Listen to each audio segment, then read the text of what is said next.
Manipurgi criminal case mayoknaba sitting amasum former MP MLA singi case CBI na lokhatpa case singi affidavit High Court file torakli laiba asigi sitting amasum former MP MLA singi mathakta lokhatpa criminal case sing kayano amasum case sing adugi status hanglakpaga loinana oil gi thabak thujinhanbinaba Supreme Court of India ro wakalakpagi matungina Apex Court na pirakpa order degi Manipur su state asigi sitting amasum former MP MLA singi mathakta lokhatpa case sing monitor tawnaba High Court of Manipur na lokhatpa PIL number 38 of 2020 ki leptana satharpa oilda Central Bureau of Investigation CBI gi makai degi makoina lokhatpa case singi affidavit tha sigi taraga tarukta High Court of Manipur pikhalakre affidavit asi PIL asi ki wayelda High Court na October tarago humda English nganiga kunga manga pikhiba order gi matungina pikhalakibani affidavit asi da CBI gi maikidigi May taruk English nganiga taraga mapanna thokiba notification number 12/1 close to 2017 hais CBI MDS agency September taramathu English nganiga taraga mapanna thokiba notification number F number 228/24/2017 ABD2 Vigilance Police Station Lokotpa Case FIR number 3 Close 8 2017 Impal PS Lokotpa Case FIR number 244 Close 9 2017 CBI Amuhan Lokotpa Case FIR number RC 089201980011 CBI Special Judge Prevention of Corruption Impal West file to charge amasung prosecution gi maikedi gi pirakpa report na singba yauri paujal pausi gi editorial ma'am na thamjari laiminari ba furup singi marakta lana sakhidana ba asengba census ta delimitation tawgadabani sei sigi March ki tang taraga ni pa na Supreme Court of India na tha ahum gi manungda India gi awang nungpok ki state Arunachal Pradesh, Nagaland, Manipur amasum Assam gi delimitation ki thabak loisingadabani haina matam pikhrabasu haujuk state asida thoklibi irang asina maram oiraga thabak hauba ngamdana leiri awang nungpok state sing delimitation ki thaba asi ayamana loisilakku yabagi phiyomda leiri adubu Manipur gi oinadi delimitation ki thaba asi karamba matamdigi haugani haiba khamgamdri adubu miyam gi kholaudi asengba asumba census ta yumpham oiraga delimitation tawgadabani maduna trabadi delimitation tawba maram sadi haibadi asiat pa phidep amar lomina sangi Manipur Myanmar Bangladesh yauna atai lebak sindagi sangsilakpa mito miyan sakya lai haibasi punamana khangnara bawkhoni India gi lairiba law singna mito miyan sak khangdokpagi thabakti ama phawbu tawdana census amadi delimitation tawbagi wafam tamak warep lawba haibasi nakal namati gi yeng asawba aran mamane asoiba magi mathang asoiba amamu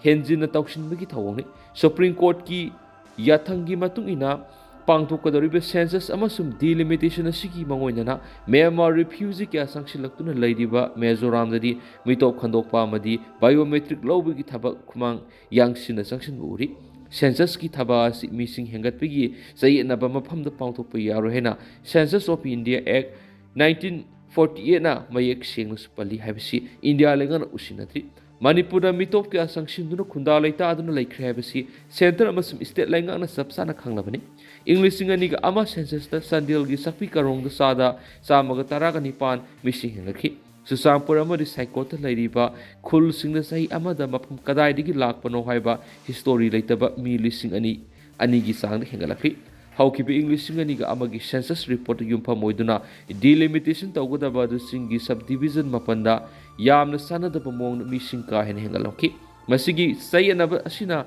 delimitation gi thabak paikhatpa ngamkidi English singani ga amagi census aduda Sanapati district ki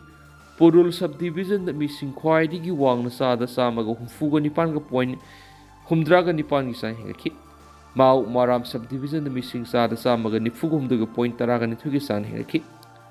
Paumatadan sada samaga kunga nithuga point fugumari gi sang da mathangsina hengakhi singi subdivision khra sidi hengatkiba masingi sang asi mama mana sahi taraga nithudi gi mayum panduna sahi amada angang anirak pokgi fiom doidi masina maram mana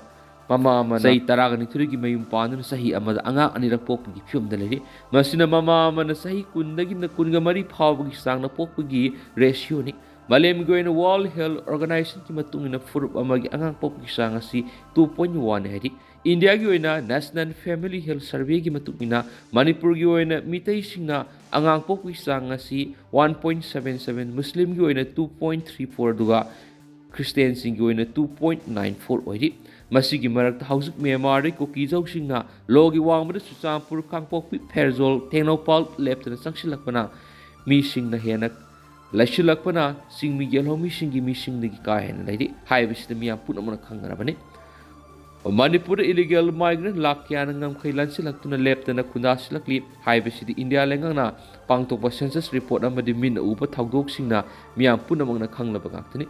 delimitation ki wafam asi lakpada Manipur khunda minari furup singi marakta misunderstanding thoktana ba delimitation ki thabak kudima asengba wafam document yumpham oigadabani sapmanaba misingda yumpham oiraga Lok Sabha amadi State Assembly mihut sing khanabagi damakta delimitation tawba yamna tangai phadaba ama oirabasu state ki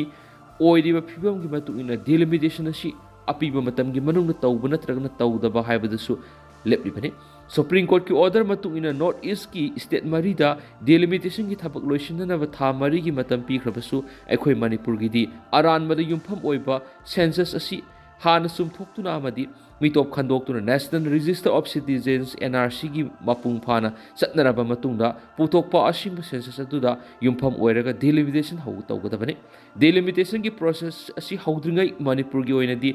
delimitation tawbada khwaidi gi maru oiriba census aduki mati lanmanina aran badu sumthoktriba phaw delimitation tawba yaro hebasi miyam gi apamani delimitation Commission of India si power yamna leiba independence body ama oibana commissioner sina lawkiba warep natragana order adu court satuna challenge tawbu yabanati maram aduna delimitation commission ama khoigi thabak howduna aranba census ta leiriba mi masingi record atuda yumpham oiraga parliamentary seat amadi assembly seat ki boundary semduna order thokrabani aikoina yaningdi haiduna law court satpigi kana balairoi maram aduna delimitation ki process adu howdringai delimitation tawbigi maram sadaba mayamadu puthokna delimitation ki process ta hondanaba miyamna hotnabina bi tangai Manipur gi oina di English singaniga ama di English singaniga taramatu gi census report adu mapung phadaba madi aran bana pikthalibani English singaniga taramatu gi census ta mapung khara hengalakli ba mi masingna sang adu oithokpa yaharoidaba mawong hengat ke yauri samna hairabada mapung khara hengalakli ba mi masingi sang adu ti sahi amada mama man angang ohumari gi pokpagi mawong lairi Manipur hana kanglon kaina tawkiba census ki thabaduna mafam khrada mi masingi unnatural population growth thokri maram aduna asengba mi masing yumpham oiduna batam gu sunaba mong pangthokpa census ki thabak pakatringai amadi Manipur yumlo nariba laibak yadagi sanghiba illegal immigrants sing adu mapung phana khandok thringai da Manipur delimitation ki process tawduna thabak loisin khrabadi madu asengba delimitation oiroi Manipur gi yellow mi singi mengkhatpa ngamlaroi daba mangjaba mo oigani amadi lamdam sida aran puari gi lamai ama hangboy na thokani maram sina NRC mapung phana satnaraba matungda asengba census ta yumpham oiraga delimitation tawgadabani lok ta nan thakibadagi army officer siri Jammu Kashmir gi Poonch district ta soiduna aruba lok amada nan thakibadagi army ki junior commission officer JSU ama sikre hain official sina phungdokri official singdu gi matungina thawdo du ngana midang wairam Poonch district ki sedi month area thokibani makhoi na ki area tu da patrolling satlingai da khongpham sahudabadagi JSU adu lok tu da na thakibani kudak ta army personnel singna mi kan bigi thabuk sathaki adubu marksi dunu leram kian makhoi na phongdukli makhoi na ki legal amas medical formality sing loiraba matung aroiba mathom mangam pangthokna ba ma ki haksang du ma ki hometown thakhre Pakistan gi Khyber Pakhtunkhwa militant nipan sikri Pakistan ki army na leba si awang nung sup thangba saruk Khyber Pakhtunkhwa province to operation ma sathabada militant nipan sikri haina military na thangzanu mita phongdokri Bayo district militant sing lady happy ki pau phangbadi ki irai numit operation to satakhi haina Pakistani army ki media wing inter services public relation na statement ma daiki lanmi sing na militant sing ki lotpham da sanction ki amasum kana kapnaraba matung terrorist sing adu khat khena su statement adu makhata na phongdokhi hari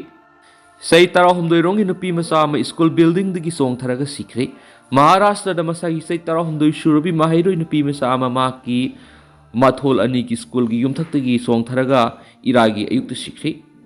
Arohi Deepak Birlan Jalna gi Mandagarda leibi mahairu nupi masadu district adugi CTM ki Guwahati school da nipan suba class tambane amasung mahakki ojasingna mahakpu otnaibidagi sikhibani haina mahakki mapana maral sikhre mahakna mayumdagi sakhibada mahak karimata tawkhidi ojasingna mahakpu soidana otnairamgani haina arohigi mapa dunai Thajaneng oiriba pau mana ngarang chuchangpurda police na auto driver ama phurubagi wahawdagi ni haiba Police station auto driver sing thomjilaktuna irang hokre police station gi gate ta khongpak na kaukre hairibi thawdok sigi na video footage yauna social media singda sandurakli haukiba august ki tang kun ga tereta more da BSF ki garina subnagi sai tarukta ngairibi iba dalmai ki mate shokhi maduna maram oiraga maki medical reimbursement gi hausbok tawbidi haba wakat amalakli Civil society group singna asumna thengan ba sinama ki treatment amasum schooling tawbuda khodong sahandre haba wafam yauna palladuna maru oiba asangba document khudimaksu hogi family member singna September thada submit tawkhrabana haba wafam yauna palli family singi imung manungi maikai digi authority singbu accuse tawraduna makoina hanjina reminder sing pisinkhre loinana November 19 ta protest tawgani hari loinana sakarna athuba matamda hariba reimbursement si tawbiyu haba wafam yauna phongdokli